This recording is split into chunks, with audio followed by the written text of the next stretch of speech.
Good morning बच्चों। आप सभी कैसे हो? उम्मीद करती हूँ कि आप अच्छे होंगे। आज मैं आपके सामने ये कक्षा 7वीं की वर्कशीट नंबर 3 लेकर आई हूँ, जो कि 22 सितंबर ट्यूसडे की है। और इस वर्कशीट का हमारा टॉपिक है आंकड़ों का संगठन। तो चलिए, वर्कशीट को पढ़ने से पहले आप मेरे चैनल को लाइक, सब्सक्राइब, शेयर और कमेंट कर दीजिएगा, ताकि आपको आने वाली हर नोटिफिकेशन के बारे में पता लग सके। तो चलिए वर्कशीट को पढ़ते हैं। आंकड़ों का संगठन। अब आंकड़े क्या होते हैं, ये हमने पिछली वर्कशीट में पढ़ा था कि आंकड़े होते हैं जो हम किसी सूचना के तथ्यों को इकट्ठा करते हैं, और संगठन का मतलब होता है इकट्ठा करना। तो यहाँ पे पिछली वर्कशीट के बारे में ही बताया गया है कि आंकड़े क्या है। आपने पिछली वर्कशीट में ये सीखा है कि किसी विशिष्ट जानकारी के लिए आंकड़े क्यों इकट्ठे किए जाते हैं।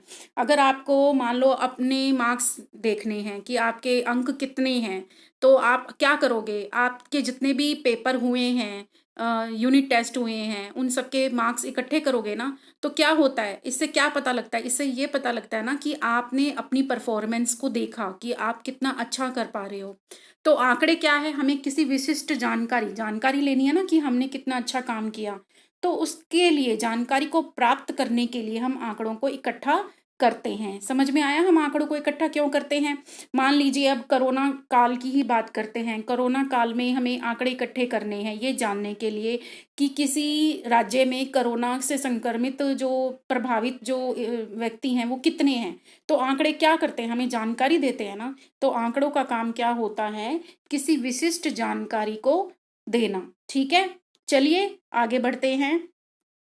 अब आंकड़ों द्वारा उचित ढंग से जानकारी प्राप्त करने के लिए उन्हें व्यवस्थित संगठित करना आवश्यक है। तो जानिए आंकड़ों का संगठन। अब इन्होंने ये बताया कि आंकड़ों का संगठन का मतलब क्या है? उचित ढंग से जानकारी प्राप्त करना। आंकड़ों का संगठन का मतलब क्या है? उचित ढंग से जानकारी प्राप्त करना। मान लो आपने एक राज्य के तो आंकड़े इकट्ठे कर लिए, जैसे कोरोना काल में दिल्ली के तो आंकड़े इकट्ठे कर लिए, लेकिन दूसरे राज्य की भी जानकारी प्राप्त करने के लिए हमें दूसरे राज्य के भी आंकड़ों को इकट्ठा करना पड़ेगा। तो आंकड़ों का संगठन क्या है? जैसे किसी दो राज्य की जानकारी, दो राज्य में कोरोना काल से ग्रसित व्यक्ति कितने हैं, उनकी जानकारी को प्राप्त करने के लिए हम उनको इकट्ठा करते हैं। और उनको इकट्ठा करना, उनको मैनेज करना, जैसे दिल्ली पहले नंबर पे है या महाराष्ट्र पहले नंबर पे है, तो ये सब हमें उनसे पता लगता है। तो वो कैसे पता लगता है? आंकड़ों का संगठन करने से। तो चलिए हम पढ़ते हैं। कक्षा 7 की अध्यापिका जानना चाहती है कि उनकी कक्षा के कितने विद्यार्थी व्हाट्सएप ग्रुप पर कार्यपत्रक हल करके भेज रहे हैं। इसके लिए उन्होंने सप्ताह के हर दिन कार्यपत्रक भेजने वाले विद्यार्थियों की संख्या इस प्रकार लिखी। यानी कि आपकी मान लो क्लास टीचर है, 7th की क्लास टीचर है, और वो ये देखना चाहती है कि कितने विद्यार्थी व्हाट्सएप पे कार्य जो हैं, आप जो मैडम भेजती है वर्कशीट डेली, जैसे ये भी आज की वर्कशीट है, वर्कशीट नंबर 3। मान लो आपकी क्लास टीचर को ये देखना है कि ये जो आज की वर्कशीट नंबर 3 है, ये कितने बच्चों ने की। तो क्या करेंगे? डाटा इकट्ठा करेंगे ना। तो इसी तरीके से पूरे हफ्ते का देख रहे हैं वो, पूरे एक हफ्ते का मतलब पूरे 7 दिनों का, कि किस बच्चे ने, कितने बच्चों ने कार्यपत्रक को हल किया। तो देखिए, जैसे पहले दिन 33 बच्चों ने किया, यानी कि सोमवार को। ठीक है, दूसरे दिन मंगलवार को 35 बच्चों ने काम किया व्हाट्सएप पे। चौथे दिन 46 बच्चों ने, यानी कि बुधवार को 46 बच्चों ने व्हाट्सएप पे काम करके भेजा। वीरवार को 29 बच्चों ने, शुक्रवार को 46 बच्चों ने, शनिवार को 32 बच्चों ने। और कुछ बच्चे संडे को भी अपना काम भेजते हैं। हालांकि संडे को कोई भी वर्कशीट नहीं आती है, लेकिन कुछ बच्चों के पास जैसे फ़ोन नहीं होता है, तो वो संडे को भी काम भेजते हैं। तो संडे को हमारे पास 38 बच्चों ने काम भेजा। ठीक है, तो अब अध्यापिका को क्या करना है? पूरे सप्ताह में जितने बच्चों ने ये काम भेजा है ना, उन सब का क्या निकालना है? औसत निकालना है। क्या निकालना है? औसत। औसत को हम एवरेज भी कह देते हैं। ठीक है, तो औसत निकालना है। और क्यों निकालना है उसको, अध्यापिका को औसत? क्योंकि उसको जो जितने भी हमारे ये कार्यपत्रक किए हैं हमने, ये उनको विभाग को भेजना है। विभाग का मतलब जैसे डायरेक्टर ऑफ एजुकेशन की वर्कशीट है ना ये हमारी, तो डायरेक्टर ऑफ एजुकेशन को भेज देना है। तो क्या करेगी अध्यापक? अध्यापक औसत जानने के लिए क्या करेगी? माध्य निकालेगी। और वो माध्य कैसे निकालते हैं? अध्यापिका ने पूरे सप्ताह के कार्यपत्रक को जोड़ा और 7 हिस्सों में बांट दिया। आपको क्या करना है? इन सब का टोटल कर देना है, जितने भी हैं ये इन सब का टोटल कर देना है, क्योंकि हर रोज का काम है ना ये, और भाग कर देना है इनको 7 से। 7 से क्यों भाग करेंगे? क्योंकि ये हमारे 7 दिन का कार्य है, ये 7 दिन का कार्यपत्रक है, और 7 दिनों में किस किस दिन का है उन सब का टोटल कर देना है। तो आपका क्या आ जाएगा? आपका आ जाएगा औसत। औसत, ठीक है, आपका औसत आ जाएगा। ठीक है, चलिए अब हम इसको देख लेते हैं। अध्यापिका को पूरे सप्ताह में प्राप्त होने वाले औसत कार्यपत्रों की संख्या को, देखो आया ना, औसत कार्यपत्रों की संख्या को विभाग को भेजना था। अतः औसत जानने के लिए अध्यापिका ने पूरे सप्ताह के कार्यपत्र को जोड़ा और 7 हिस्सों में बांटा। इस औसत आंकड़े को हम माध्य कहते हैं, जैसे आपको ये दिखाया गया है ना। तो इसमें ये हमारा क्या है, फार्मूला है। आपको ये फार्मूला अच्छे से याद करना है। जब तक आप इस फार्मूले को याद नहीं करोगे, आप किसी भी क्वेश्चन को नहीं कर सकते। अगर आपको माध्य निकालना है, माध्य को हम एक्स बार से भी बताते हैं, ठीक है, और इसको इंग्लिश में एवरेज भी बोलते हैं। एवरेज, इंग्लिश में इसको एवरेज भी बोलते हैं, और ये फार्मूला है, आपको याद रखना है। ये इंपॉर्टेंट फार्मूला है आपका 10वीं तक, जब तक आप 10वीं में हो तब तक इसका प्रयोग होगा। तो इसको याद करना है आपने, ठीक है। अभी आप 7वीं में हो, अभी याद कर लोगे तो आपको आगे दिक्कत नहीं आएगी, ठीक है। और ये मतलब लाइफ लॉन्ग भी ये फार्मूला काम आता है, ठीक है। जैसे आपकी अटेंडेंस होती है ना, जो आप पूरे महीने की अटेंडेंस देते हो, तो आपने देखा भी होगा टीचर के जो अटेंडेंस रजिस्टर होता है उसमें लास्ट में लिखा होता है कि एवरेज, ठीक है। तो एवरेज मतलब क्या है कि जितने आपके पूरे महीने में अटेंडेंस आई है उन सब का टोटल करके नीचे टोटल स्टूडेंट्स लिख देते हैं, टोटल बच्चे लिख देते हैं, कुल बच्चे, ठीक है। तो ये आगे इन फ्यूचर में भी आपके लिए उपयोगी होगा। तो इस फार्मूले को आपको क्या करना है, याद करना है, अच्छे से याद करना है।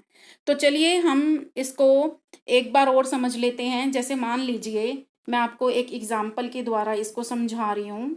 जैसे मान लीजिए आपके गणित के 5 यूनिट टेस्ट हैं, तो टोटल टेस्ट कितने हैं आपके? 5 गणित के हैं ये, ठीक है। टोटल टेस्ट, इसको हम ऐसे भी करके लिख सकते हैं। मान लीजिए गणित की मैडम ने टोटल टेस्ट लिए आपके 5, यानी कि कुल कुल आपके टेस्ट लिए गणित के मैडम ने 5, ठीक है। आपके खुद के, ठीक है, आपके खुद के मान लीजिए पहले टेस्ट में, मान लीजिए वो टेस्ट जो है वो 20 नंबर का है, ठीक है। क्योंकि हम जो क्लास टेस्ट लेते हैं वो जर्नली 20 नंबर 30 नंबर ऐसे ही होता है। तो वो जो टेस्ट है ना, 20 नंबर में से आपने पहले टेस्ट में 16 नंबर लिए, दूसरे में 17, तीसरे में 18, चौथे में 19 और पांचवें में 20/20। आप बढ़ते जा रहे हो, यानी कि आप अपनी पढ़ाई अच्छे से करते जा रहे हो, ठीक है। तो आप जब अच्छे से पढ़ाई करोगे तो आपके नंबर भी बढ़ेंगे ना, इसलिए मैंने बढ़ते हुए नंबर लिए हैं, ठीक है। तो आप टीचर ये जानना चाहती है कि आपने जितने भी टेस्ट दिए, या आप खुद भी जानना चाहते हो जितने भी आपने टेस्ट दिए उसमें से आपका औसत क्या था। औसत का मतलब होता है लगभग आपके नंबर सभी में किन नंबरों के आसपास थे, ठीक है। तो एवरेज का मतलब यही होता है कि लगभग सभी टेस्टों में आपके नंबर जो हैं वो किन नंबरों के आसपास हैं। एवरेज मतलब एक आइडिया लेना, ठीक है। तो आप यहाँ पर क्या करेंगे, अब आपको क्या निकालना है, औसत। औसत को मैंने बताया था ना, माध्य भी बोलते हैं, औसत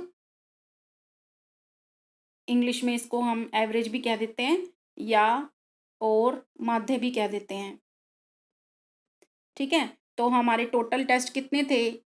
5, और नंबर कितने आए थे? 16, 17, 18, 19 और 20, यहाँ पे लिख रही हूँ, ठीक है। या इसको ऐसे इधर से शुरू कर लेते हैं। तो आपको क्या निकालना है, माध्य। माध्य के लिए ये सिंबल यूज़ करते हैं। तो आपको क्या करना पड़ेगा, 16, 17, 18, 19, 20 इन सबको जोड़ देना है, और भाग कितने करेंगे, जितने आपके टोटल टेस्ट थे। तो आप इनका टोटल करके बताओ कितना आएगा। आप अपनी कॉपी पे करो, मैं यहाँ पे करके बता रही हूँ, ठीक है। 9 और 8 17 और 7 24 और 6 30, हासिल लगा 3, ठीक है। 3 1 4 5 6 7 और 2 9, 90 नंबर आए आपके टोटल टेस्ट में, डिवाइड बाय 5, ठीक है। तो इसको काट देंगे, 5 एकम 5, 9 में से 5 गया, कितना बचेगा 4, और ये 0। तो 18, 18 पंजे 90 होता है ना, इस तरीके से। तो आपके जो एवरेज नंबर हैं वो 18 हैं, यानी कि लगभग आपने हर टेस्ट में 18 नंबर के आसपास लिए हैं, ठीक है। इसका मतलब ये होता है, ठीक है। आपका टोटल कितना आया आप मुझे बताओ, यही टोटल आया ना, तो आप अपना चेक कर सकते हैं। चलिए आगे बढ़ते हैं। आगे है, तो आपको आई होप कि ये चीज़ें समझ में आ गई होगी। अब इसको करते हैं। जैसे अब अध्यापिका ने 33 नंबर को जोड़ा, 35 को जोड़ा, 46, 29, 46, 32, 38, इन सभी नंबरों को जोड़ दिया। तो सभी नंबरों को जब हमने जोड़ा तो क्या हमारा निकला 259, ठीक है। और उसको किससे डिवाइड करना है, 7 से। तो कितना आंसर आ जाएगा 37। ये क्या है, एवरेज, ठीक है। अगला क्या बोलता है, अगर आप अध्यापिका को अगर अध्यापिका यह जानना चाहती है कि वह अगले सप्ताह के लिए अधिक से अधिक कितनी फोटोकॉपी कराए कि लगभग सभी विद्यार्थियों को कार्यपत्रक मिल सके, तो वह 46 होगा। अब ये 46 क्या है कि 46 का मतलब ये है, अब ये देखिए यहाँ से हम देख लेते हैं। अब ये जो 46 है ना, 46 कार्यपत्रक को ना 2 दिन किया गया है। इसका मतलब ज़्यादा लोग 46 कर रहे हैं, मैक्सिमम 46 तक कर रहे हैं, ठीक है। आप देख रहे हो ना, ये 33 है, 46 से छोटा हुआ, ये 35 46 से छोटा हुआ, ये 29 46 से छोटा हुआ, 32 38 से 46 से छोटे हैं। तो टीचर को ये पता लग गया कि जो कार्यपत्रक ज़्यादा बार हो रही है ना वो 46 है, यानी कि बुधवार और शुक्रवार को 46 बच्चों ने कार्यपत्रक को किया है, ठीक है। तो विद्यार्थी कितनी फोटोकॉपी कराएगी, ओ सॉरी अध्यापिका कितनी फोटोकॉपी कराएगी ताकि सभी बच्चों को कार्यपत्रक मिल सके, 46। और ये सबसे अधिक बार आना आपका क्या कहलाता है, बहुलक। बहुलक आप ऐसे भी समझ सकते हैं कि इसमें बहुलक 46 क्यों आया, क्योंकि ये 2 बार आया और बाकी सब एक एक बार आ रहे हैं। तो बहुलक का मतलब होता है जो वो संख्या ज़्यादा बार आए। जैसे मान लीजिए आपका गणित का मैंने टेस्ट लिया और 5 टेस्ट लिए मैंने आपके गणित के, टोटल कितने टेस्ट लिए मैंने, 5। और मान लो एक में आपने 16 लिए, एक में 17, एक में 18, और आप 20-20, ठीक है, 2 टेस्टों में पूरे नंबर ले रहे हैं। तो ये जो 20-20 है ना, ये 2 बार आया है और बाकी संख्याएं हमारी एक एक बार आई है। तो हम मेरा बहुलक कितना होगा, मतलब आपका बहुलक कितना होगा, जो आपके टेस्ट का बहुलक मिलेगा वो आपका बहुलक होगा 20, ठीक है। ठीक है, आपको समझ में आ रहा है। चलिए अगला पढ़ते हैं। अगला है, यह जानना हो कि कौन से 3 दिन 35 से कम और कौन से 3 दिन 35 से अधिक विद्यार्थियों ने कार्यपत्रक लौटाए, तो उसके लिए आंकड़ों को बढ़ते या घटते क्रम में लिखते हैं तथा जो आंकड़ों के बीच में आता है उसे माध्यक कहते हैं। माध्यक का मतलब होता है जो बीच में आए। देखो माध्यक, माध्यक नाम से ही पता है ना, माध्यक, माध्य मतलब बीच में आना। तो माध्यक क्या होता है, जो संख्या बीच में आती है, ठीक है। चलिए आगे देखते हैं। यदि आंकड़ों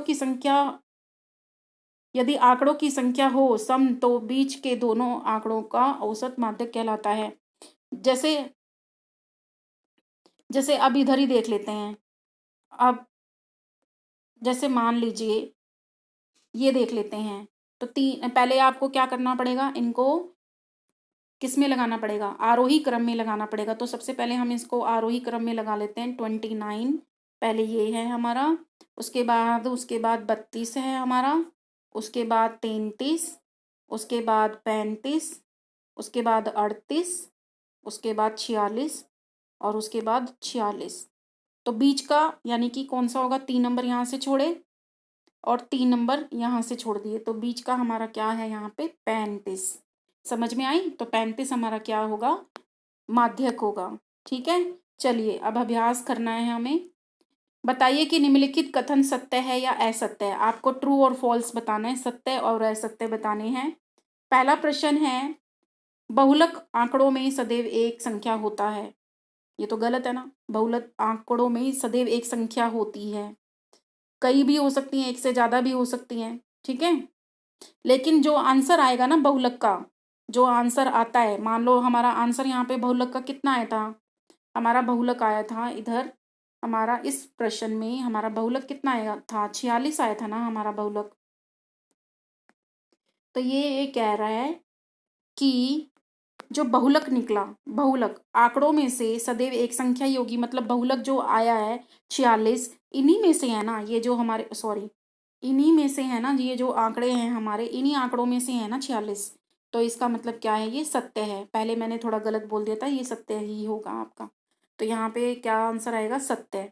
सत्य के लिए आप टिक लगा सकते हैं। माध्य दिए गए आंकड़ों में से एक संख्या होती है। अब जरूरी नहीं है कि माध्य वही हो। माध्य का मतलब एक्स बार, ठीक है, एक्स बार माध्य, माध्य यानी कि एवरेज। तो अब हम एवरेज देख लेते हैं, इसी प्रश्न को देख लेते हैं जो हमने ऊपर किया था। अब हमारा जो माध्य आया था ना, वो कितना आया था, 37 आया था। तो आप ये देख सकते हो 37 इन्हीं आंकड़ों में से था। ये 33 है, ये 35 है, ये 46 है, ये 29, 36, 32, 38 नहीं है ना।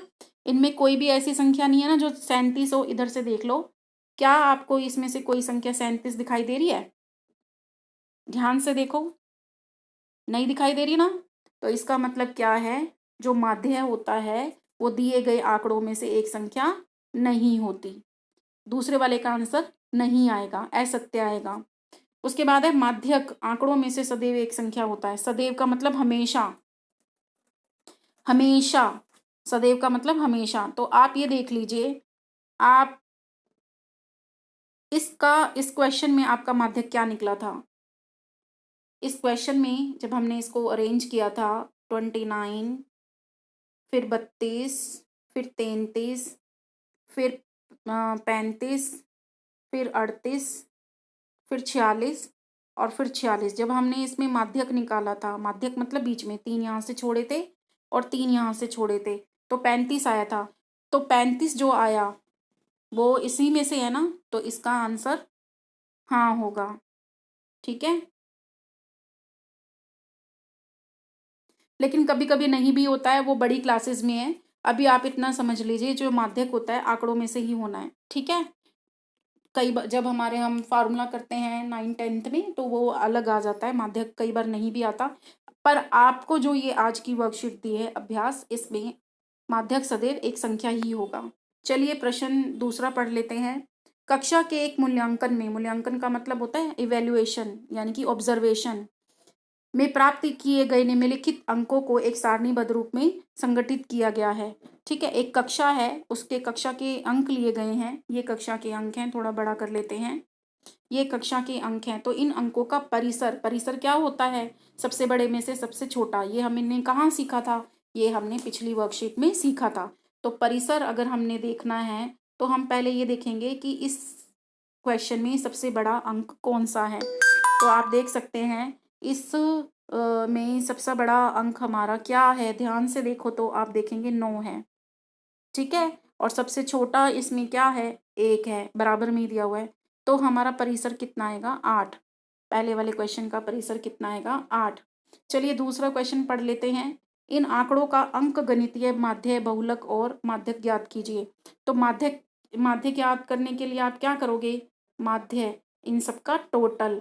और पहले आपको ये भी देखना पड़ेगा ये कितने नंबर्स हैं। तो पहले ये देख लेते हैं कितने नंबर हैं, 1 2 3 4 5 6 7 8 9 10 11 12 13 14 15 16 17 18 19 20। ये टोटल 20 हैं। दोबारा देख लेते हैं, एक काटते चले जाते हैं ताकि ध्यान रहे। एक, सॉरी, इसको दोबारा से कर लेते हैं। 1 2 3 4 5 6 7 8 9 10 11 12 13 14 15 16 17 18 19 20। तो हमने जब काट के देखा तो ये टोटल कितने हैं, 20। ठीक है, तो हमने माध्य ज्ञात करने के लिए हमें टोटल भी चाहिए होगा ना, तो माध्य ज्ञात करने के लिए क्या करना है, ये 20। ठीक है, अब हमने क्या करना है, ये हमारे टोटल पता लग गया, माध्य है ये हमारा 20। सेकंड क्वेश्चन का आंसर है, ये नीचे आ जाएगा 20। अब आपको क्या करना है, इन सब का टोटल कर देना है, 4 जमा 6 ऐसे करके सबका टोटल करते जाना है लास्ट में 7 तक। तो आप इस क्वेश्चन को खुद करना, सबका टोटल कर देना और 20 से भाग कर देना। ठीक है, तो चलिए अब हम बहुलक बताते हैं। बहुलक का मतलब होता है जो वो संख्या सबसे अधिक बार आई हो। तो इसमें आप देख लेते हैं, सबसे पहले हम एक देखते हैं कितनी बार आया है, एक, एक यहाँ पे एक ही बार आया है। ठीक है, यहाँ पे ये अंक है और यहाँ पे ये बार है, कितनी बार आया है। ठीक है, बार। दो देख लेते हैं कितनी बार आया है, 2। 2 एक तो ये है हमारा, एक ये है, बस 2 बार आया है, 2 2 बार आया है। और 3 3 कितनी बार आया है? 1 3 हमारा इसमें एक ही बार आया है। फिर 4 देखेंगे हमारा, 1 2 3 3 बार, ऐसे करके आपने देखना है। और आप जिसको सबसे अधिक बार पाएंगे वही आपका बहुलक हो जाएगा। माध्यक ज्ञात करना है। माध्यक ज्ञात करने के लिए क्या करना होता है? आपको पहले इनको अरेंज करना होगा। माध्यक ज्ञात करने के लिए पहले आपको इनको अरेंज करना होगा। जैसे आपने इनको अरेंज किया, पहला आपका 1 है, फिर 2 कितनी बार आ रहा है? 2 बार आ रहा है, ठीक है। ये रहा और ये रहा, ये 1 भी कट गया। फिर हमारा 3 आ रहा है 1 बार। फिर 4 देखेंगे, 4 हमारा कितनी बार आ रहा है? 3 बार। ये रहा, एक ये भी है, 1 2 3। फिर हम 5 देखेंगे कितनी बार आ रहा है? 1 2 3 4 5। 5 हमारा कितनी बार आया था? 5 बार, ठीक है। 1 2 3 4 5, ठीक है। फिर हमने देखा 6, 6 कितनी बार आ रहा है? 1 2 3 4। 6 कितनी बार आया? 4 बार, ठीक है। फिर हमने 7 देखना है, 1 2।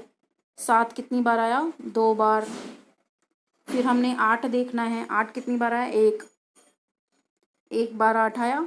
और फिर 9 भी हमारा 1 बार आया, ये 9 भी कट गया, ठीक है। सारे नंबर कट गए। अब टोटल देख लेते हैं, ये 20 ही है ना।